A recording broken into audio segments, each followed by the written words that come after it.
invite the distinguished representative of Nicaragua to take the floor.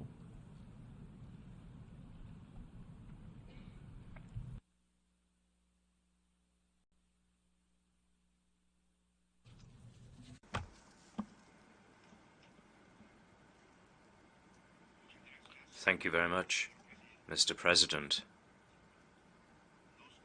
We align ourselves with the statements made by the representatives of Cuba on behalf of the G77 and China, Azerbaijan on behalf of the Non-Aligned Movement, and San Vincent and the Grenadines on behalf of the Community of Latin American States, El Salvador on behalf of the Central American Integration System, and that made by Venezuela on behalf of the Group of Friends in Defense of the United Nations Charter.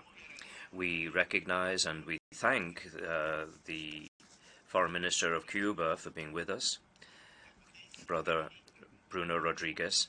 The imperialist powers continue to maintain and worsening the unilateral, illegal, coercive, and arbitrary policy against sovereign peoples and governments, imposing their hegemonic interests over the priorities of the international community.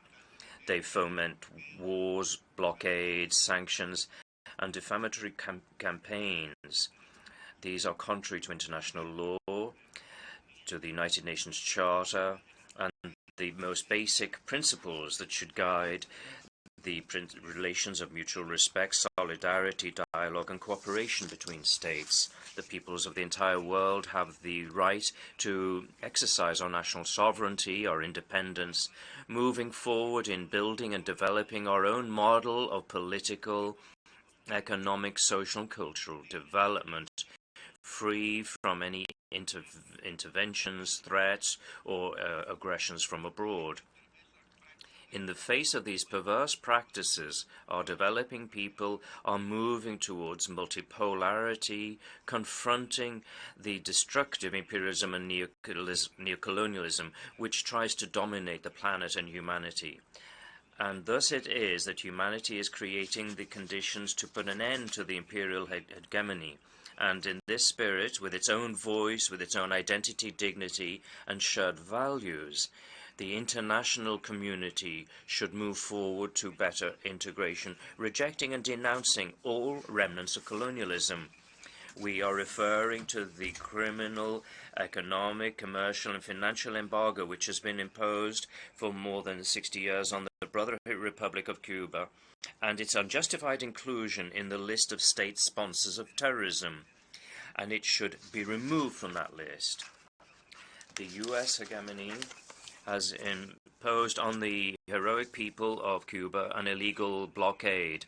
This heroic revolutionary brother has resisted for more than 60 decades and is continuing to resist this corrosive blockade which violates its state institutions, limits its access to financing for development, weakens its economy, and affects the full enjoyment of all fundamental rights of an entire people.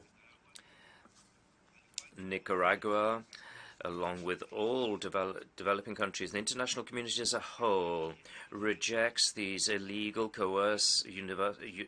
unilateral coercive measures and this dangerous and stifling blockade. Nicaragua condemns all the hostile policies imposed by the United States of America against Cuba, and the tracking down of financial transactions and commercial transactions, and the impossibility to issue non-immigrant visas in Havana, intimidation against companies that provides fuel to the island, and the attempts to frustrate recovery of the tourist sector following the COVID-19 pandemic, and the campaign to discredit programs of medical cooperation of Cuba, just to mention a few. Cuba has demonstrated that since the 1st of March 2022 to the 28th of February 2023, the blockade has caused damage to Cuba, estimated to be $4.8 billion. This represents an impact of more than $505 million per month, more than $13 million a day, and more than $550,000 every hour of this blockade. The accumulated damage over six decades of this policy has reached $150 billion, $84.3 million. But even so, in the worst circumstances and the most criminal pressure, Cuba has been able to overcome the severe COVID-19 pandemic with its own efforts and talents. It is admirable that Cuba, thanks to its awareness and its fighting revolutionary spirit and its socialist conviction and commitment with the world, and its unequaled example of international solidarity, has supported 42 countries and territories in the pandemic since the COVID-19 pandemic was declared in May of 2020 until September 2022. 58 Henry Reed specialized Cuban brigades worked, and their members joined more than 28,000 Cuban health professionals who have been working in 66 nations as part of the cooperation medical brigades sent by this brotherly country. Cuba has been able to resist and establish initiatives so that its own efforts, together with brother peoples in solidarity, can win this battle, because Cuba's battle is our battle. Cuba's victory is our victory. We also congratulate our Cuban sisters and brothers for an excellent chairmanship of the group of G77 and China. 134 countries make up this group of countries of the Global South. This is more than 2/3 of the member states of the United Nations, in which 80% of the global population lives.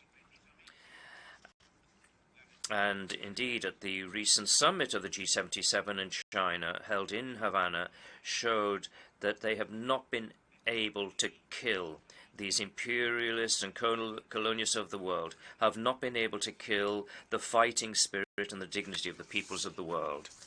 Mr. President, the universal consensus of the peoples and government of the world has demanded an end to this inhuman, illegal, and criminal blockade, which is cruel and genocidal in nature.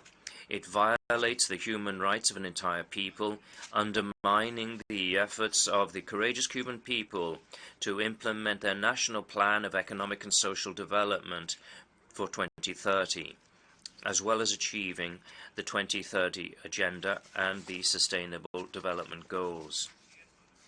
The government of the United States, by failing to implement the 30 resolutions of the General Assembly, demonstrates its disrespect for international law, the United Nations Charter, and the political will of the universal consensus of the international community, which demands an end to this outdated policy against Cuba. The clear objective of the empire has been to destroy Cuba, to destroy the socialist model, which is fair, based on solidarity with its people and with the peoples of the world. The United States should begin a respectful dialogue to resolve the bilateral issues outstanding with Cuba on the basis of the equality of states, reciprocity, respect for the sovereignty and independence of Cuba.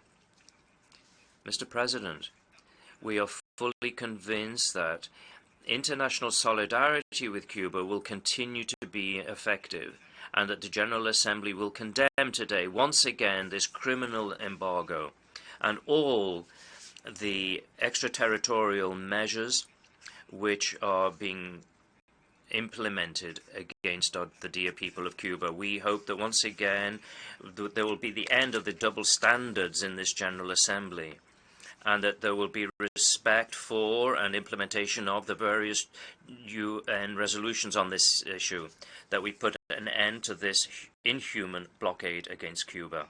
Nicaragua, as in previous years, will vote in favor of Draft Resolution A78/L5, and today this General Assembly will approve universally this resolution submitted by Cuba, and in that way will be defending multilateralism, the United Nations Charter, seeking to find understanding, peaceful coexistence between nations, and promoting a culture of peace that we all talk about and desire. Thank you very much, Mr. President.